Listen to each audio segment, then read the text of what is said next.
Saudara-saudara pendengar yang kami kasihi dimanapun Anda berada. Anda kembali bersama kami dalam acara Telaga, Tegur Sapa Gembala Keluarga.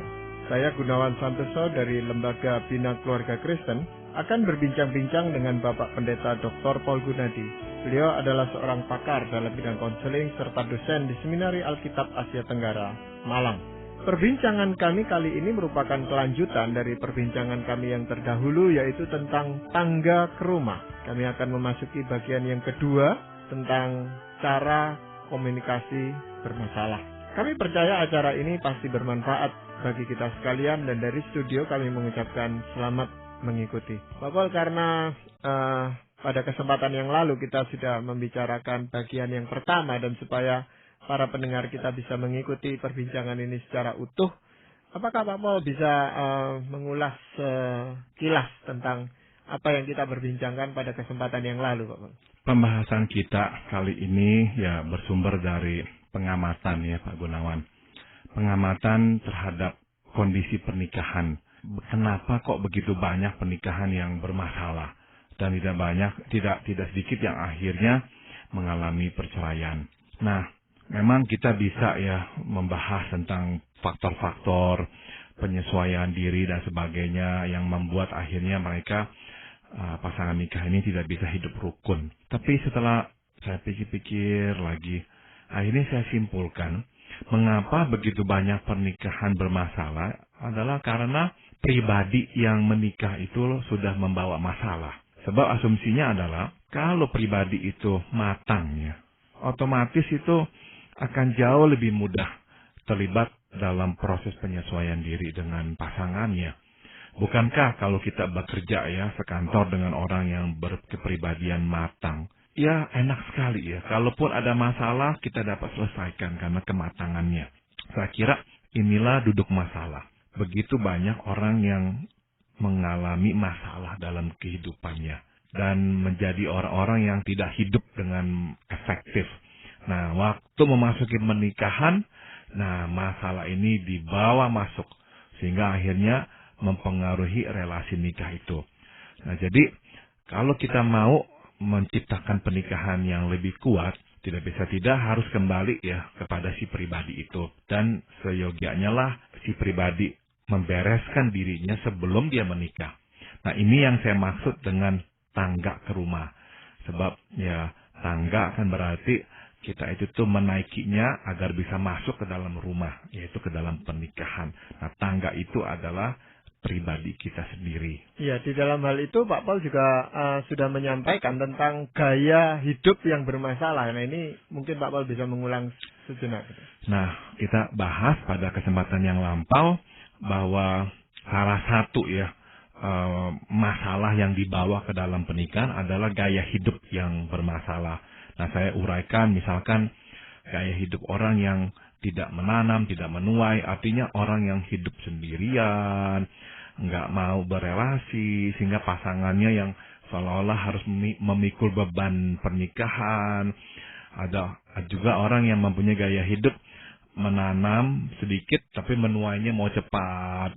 Orang-orang yang mau cepat kaya, mau gampang saja semuanya.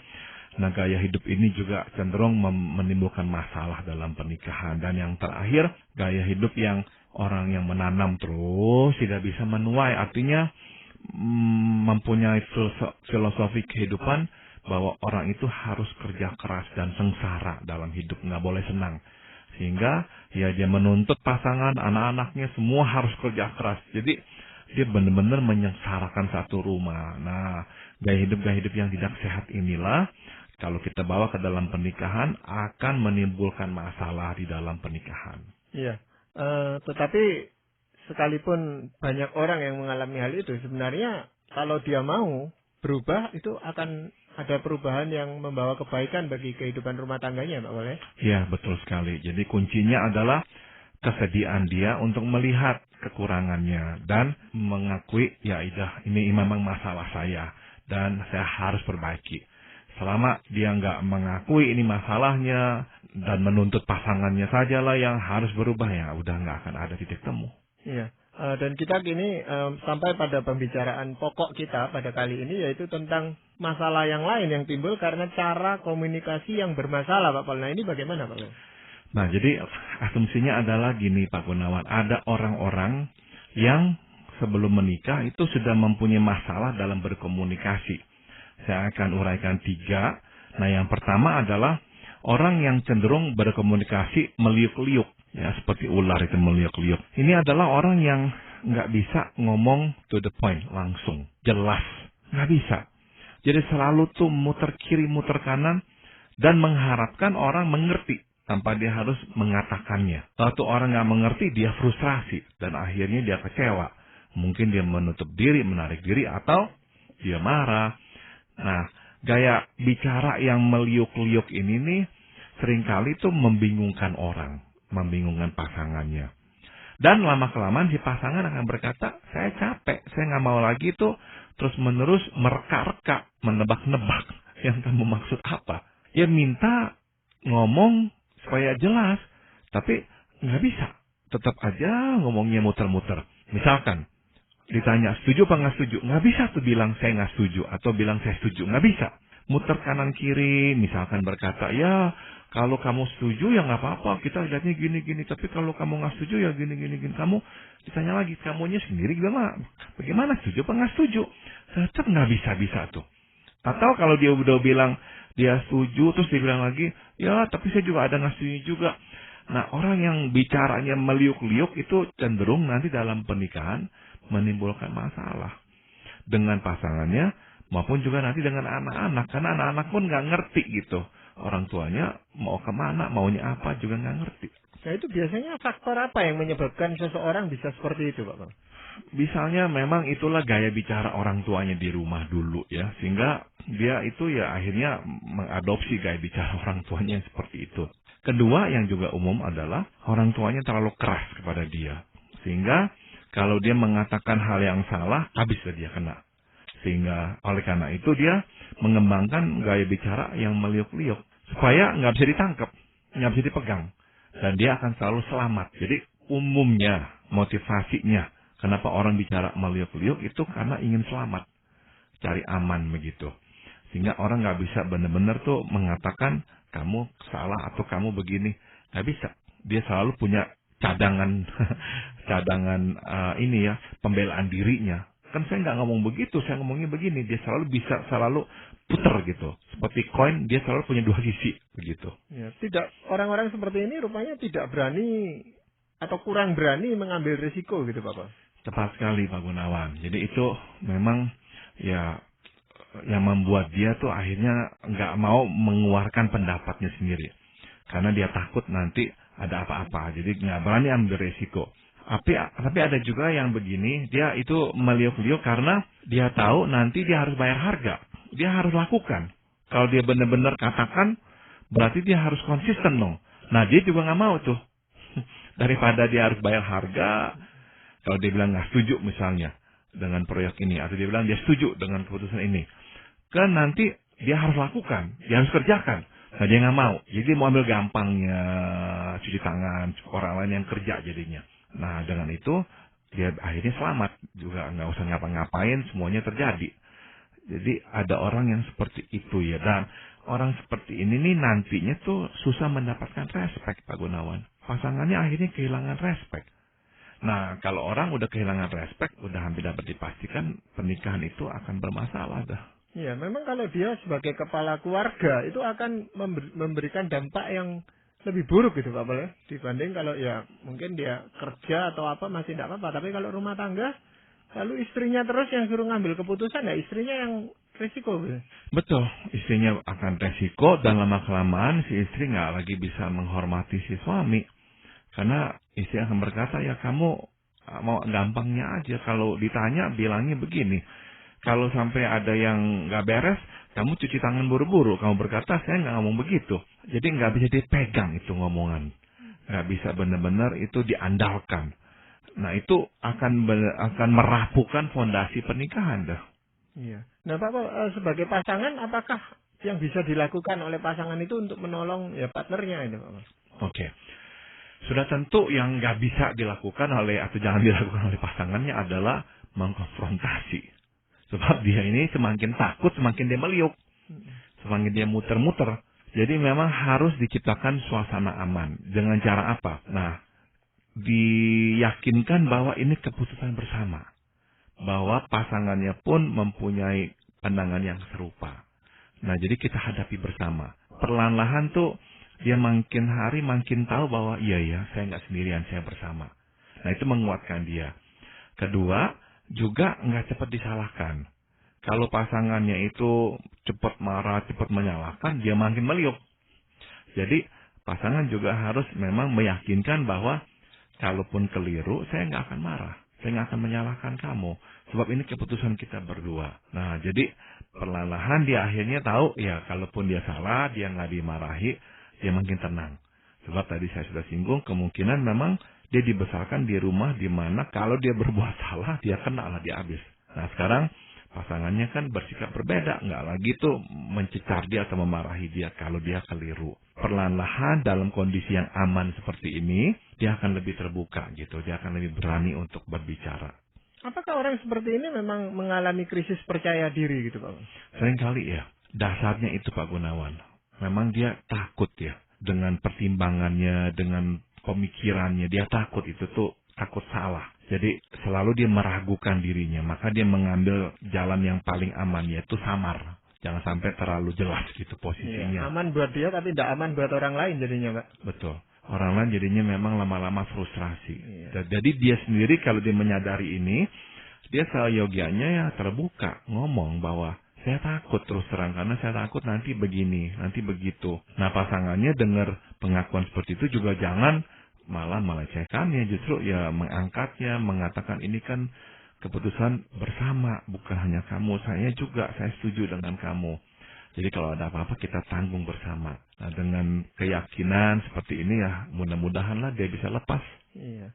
Pak Paul, selain gaya komunikasi yang bermasalah yaitu meliuk ini tadi Pak Paul, apakah ada bentuk komunikasi lain yang juga menimbulkan masalah gitu?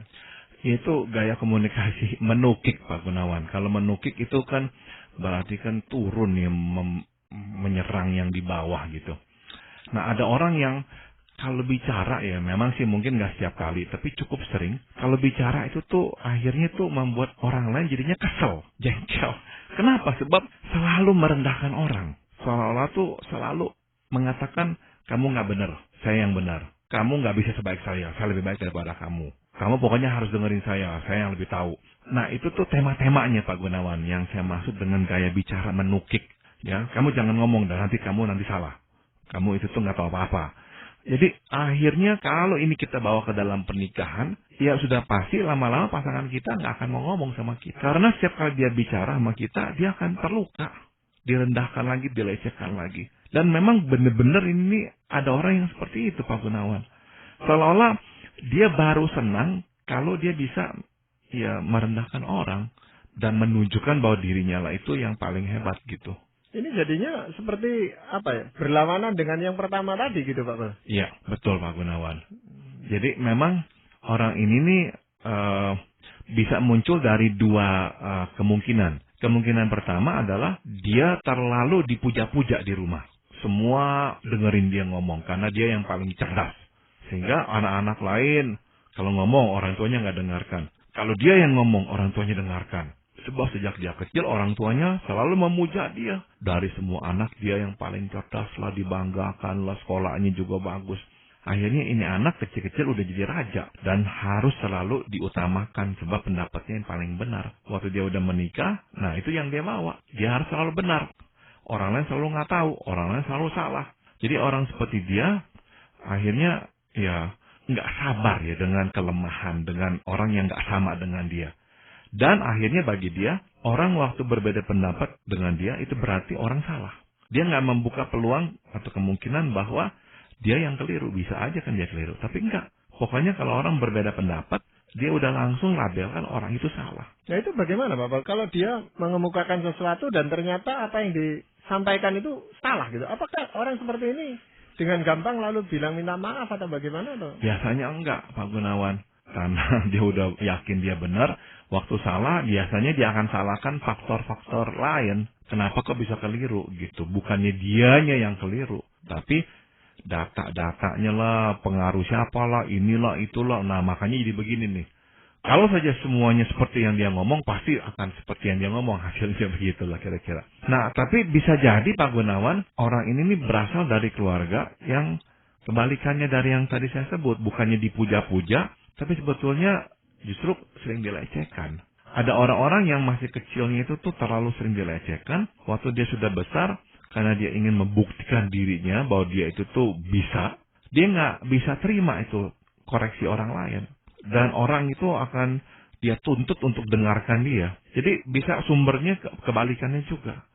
Ya, yang kedua ini yang saya sedang bicarakan, jadi adalah orang yang justru nggak punya kepercayaan diri. Tapi dia membabi buta ingin menunjukkan dia tahu, dia bisa. Makanya yang dia lakukan akhirnya menufik dah. Pembicaranya selalu tuh merendahkan orang dan menyalahkan orang bahwa mereka itu semua salah, dia yang benar. Mungkin itu untuk menutupi kekurangannya itu tadi, Pak ya? Betul.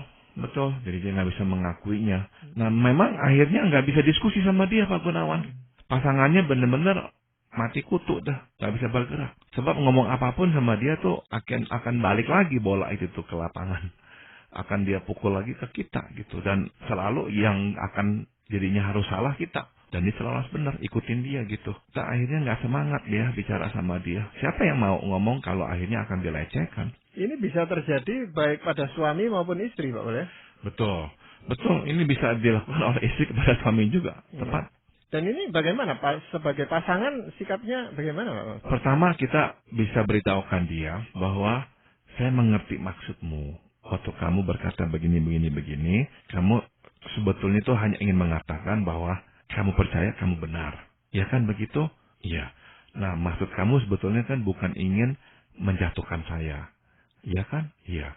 Nah, bisa nggak? Kalau itu maksud kamu nggak berniat menjatuhkan saya, bisa nggak? Kamu hanya katakan bagian kamu saja. Tanpa kamu harus nyebut-nyebut saya. Bisa nggak kamu katakan pendapat kamu gini. Udah, stop di situ. Nah, lain kali waktu dia mulai ngomong lagi, tapi terus mulai menufik lagi, mulai merendahkan, nah si pasangan langsung seolah-olah ya stopkan dia dan berkata, nah ini nih yang kamu lakukan. Baru saja kamu ngomong. Tapi langsung kamu udah serang saya, merendahkan saya. Saya itu nggak tahu apalah. Bisa nggak kamu nggak ucapkan yang itu? Kamu hanya katakan sajalah yang kamu ingin katakan tentang pendapat kamu itu. Nah terus kita ingatkan begitu. Nah kalau dia memang sadar ini problem dia dan dia harus berubah, dengan pertolongan pasangannya yang mengingatkan dia, ya seharusnya lah dia akan berubah. Ya biasanya orang diingatkan seperti itu lalu merasa ada yang kurang dari pembicaraan ini Pak Pol. Ini belum lengkap ini omongan saya kalau belum menugik gitu. Itu yang jadi masalah. Betul, ada orang yang begitu, betul. Jadi ya udah kebiasaan jadi Pak Gunawan kalau dia nggak tambahin itu kata-kata tuh yang merendahkan tuh rasanya masih belum lengkap, betul. Ada orang seperti itu. Nah Pak Pol, apakah ada pola komunikasi lain yang bisa menimbulkan masalah? Ini yang saya sebut memercik Pak Gunawan. Cara bicara memercik tuh artinya ya memercikkan api emosi. Jadi ada orang-orang tertentu tuh kalau bicara itu nggak bisa lama. Sebab dia bicara sedikit aja mulai lama. Emosinya langsung meninggi. Suhunya langsung memanas. Begitu. Nah orang seperti dia memang ya benar-benar dikuasai emosi ya. Bisa ngomong sama dia itu ribut akhirnya. Karena ya dia akan beremosi. Jadi susah bicara dengan dia dan melihat wajahnya itu tetap sama. Enggak. Sebab ngomong sebentar aja tuh.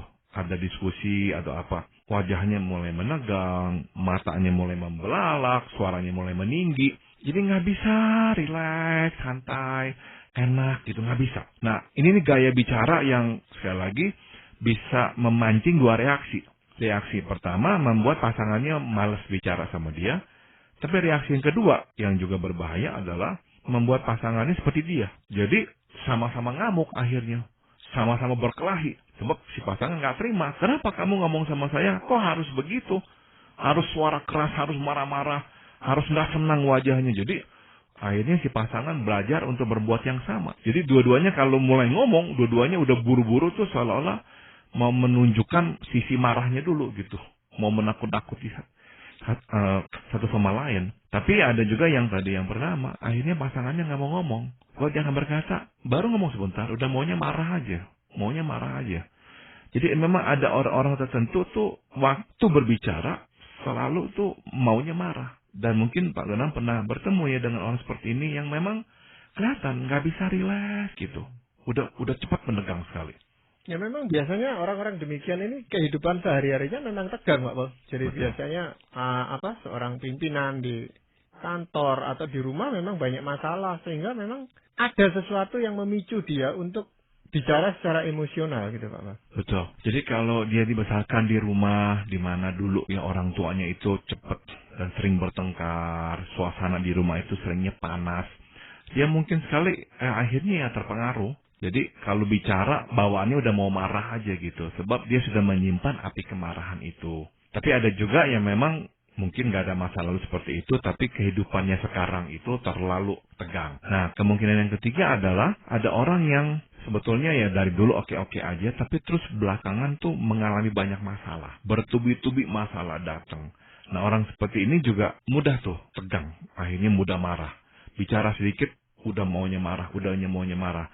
Karena benar-benar udah nggak ada lagi kesabaran untuk bisa menahan atau menoleransi perbedaan. Ya itu karena itu seringkali ada pasangan itu yang merasa kecewa terhadap pasangannya karena dulu waktu pacaran tidak seperti itu. Waktu pacaran itu lemah lembut dan sebagainya. Lalu setelah menikah ini kelihatan bahwa dia tidak bisa berkomunikasi dengan baik, tapi seringkali marah-marah gitu, Pak Bang. Iya.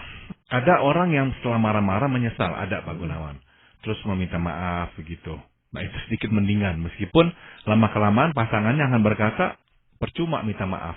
Nggak lama, kamu akan mengulang lagi gitu. Jadi minta maafnya ya nggak begitu efektif. Tapi ada yang nggak mau minta maaf. Justru merasa ya saya seharusnya marah karena kamu bikin saya marah. Nah ya sekali lagi hal-hal seperti ini akan sangat merusak jalinan relasi ya. Membuat pasangan akhirnya dingin.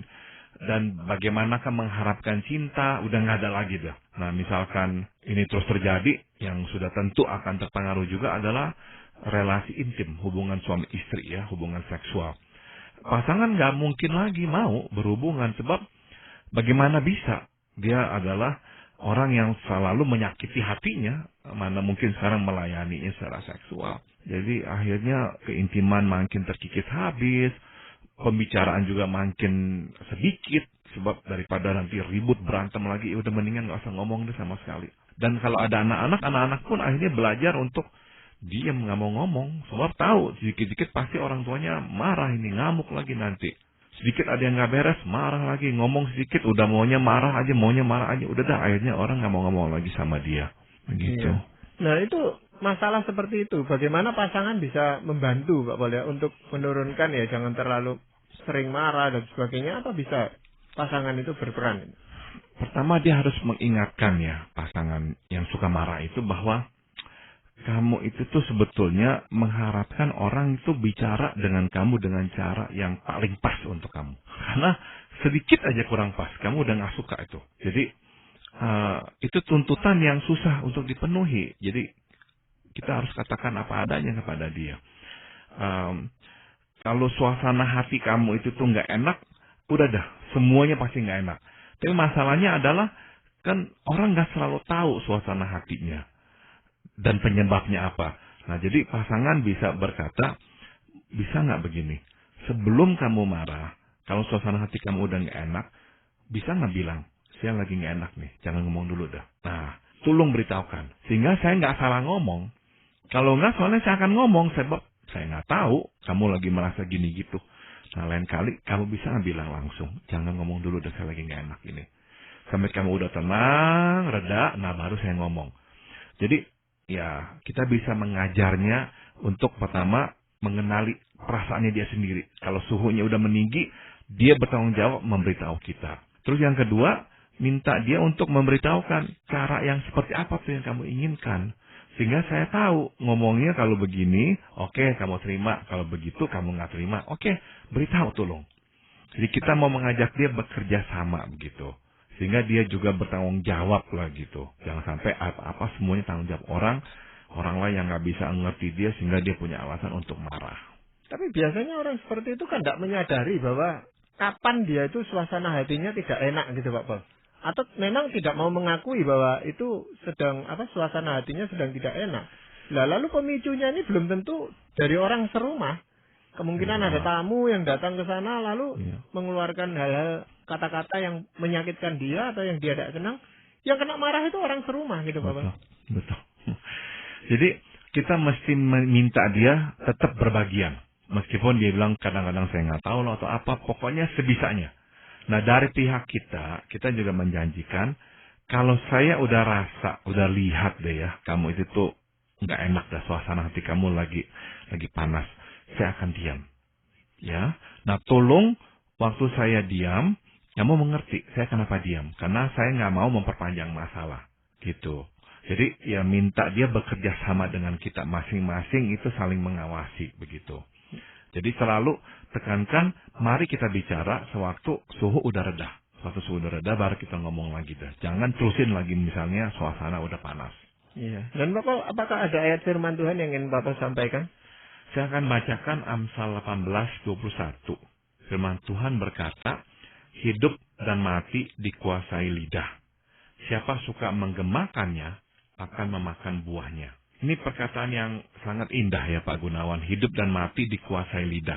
Tadi kita bicara tentang cara berkomunikasi dan bukankah itu masalah lidah ya. Dan betul sekali. Cara berkomunikasi atau lidah yang bermasalah itu akan mematikan hidup. Tapi orang yang bisa ya menggunakan lidah dengan tepat dan baik justru akan menciptakan kehidupan di dalam pernikahannya. Maka jangan sampai kita salah menggunakannya. Jangan sampai kita harus memakan buah yang justru malah meracuni kita sendiri. Iya, terima kasih untuk peringatan yang begitu jelas dari firman Tuhan yang Pak Paul sampaikan kepada kami. Dan para pendengar sekalian, terima kasih Anda telah mengikuti perbincangan kami dengan Bapak Pendeta Dr. Paul Gunadi dalam acara Telaga. Tegur Sapa Gembala Keluarga. Kami baru saja berbincang-bincang tentang tangga ke rumah, bagian yang kedua, yaitu tentang cara komunikasi bermasalah. Dan perbincangan ini masih kami akan lanjutkan pada perbincangan yang akan datang. Jadi kami sangat mengharapkan Anda sekalian bisa mengikutinya pada kesempatan yang akan datang.